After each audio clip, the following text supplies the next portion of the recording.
Gotta give it to him right. This is my ticket, gotta get it till it's ready or not. You know I'm the dopest. Like I see people out here that's married the dream, and not necessarily the dream person, but the person they kind of dreamt up inside their mind. You hear people say that their significant other changed and things aren't working out. It's not that they haven't always been this way. They probably already had. You chose not to see that. You chose to see them for who you wanted them to be, opposed to who they really are.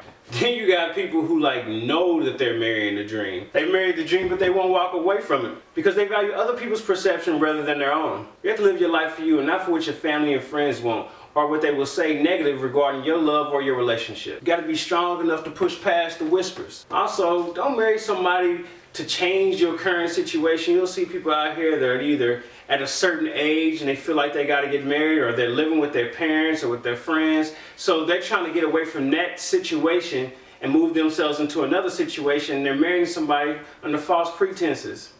That's bad. It's terrible. It's a terrible idea, because then you trade one unhappiness for the possibility of having another unhappiness. You're taking a gamble. Okay, now just because the dream ends and the reality is shown doesn't mean that the marriage has to end or the relationship has to end. Now, this is not to be confused with what I was saying before. What I was referring to before was someone that was unhappy in a marriage or a relationship and staying for all the wrong reasons, based on family opinions and societal opinions, things like that. So the dream ends and reality is shown. And it's not that you're unhappy with the person, because it's still a good person. It's just not the great person that you envisioned or created in your head. And it's crazy how people can go years or months and they don't realize it. You're in this situation, you go to that phase. You know, like, ugh, what am I doing with this person? You start to notice that they leave toothpaste in the sink.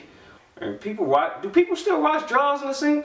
I haven't seen it. I mean, so if it's still going on, good. Don't let me see it. Side note, just so everybody knows, this channel will not be strictly dedicated to only life coaching. We're going to have 3 segments. We'll have Life Coaching TV, where you'll get segments like you did here today. And we're going to have Talking Thursdays. Questions of the day. Can't get away from that, right?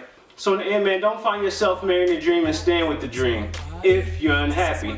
If you do find yourself involved in a relationship or with a partner and you see that person as that you've been envisioning them as a dream, you finally get a chance to see who they are, take who they are, that's good person, and rebuild back to that great person. Rebuild the dream. Hey, make sure y'all subscribe to the channel. Make sure you hit the like button. All my little social media stuff is down below. We'll catch you next time. I'm out. Talking Shit Thursdays ain't gonna be every Thursday, but I do got some shit to talk. Make sure y'all tune in.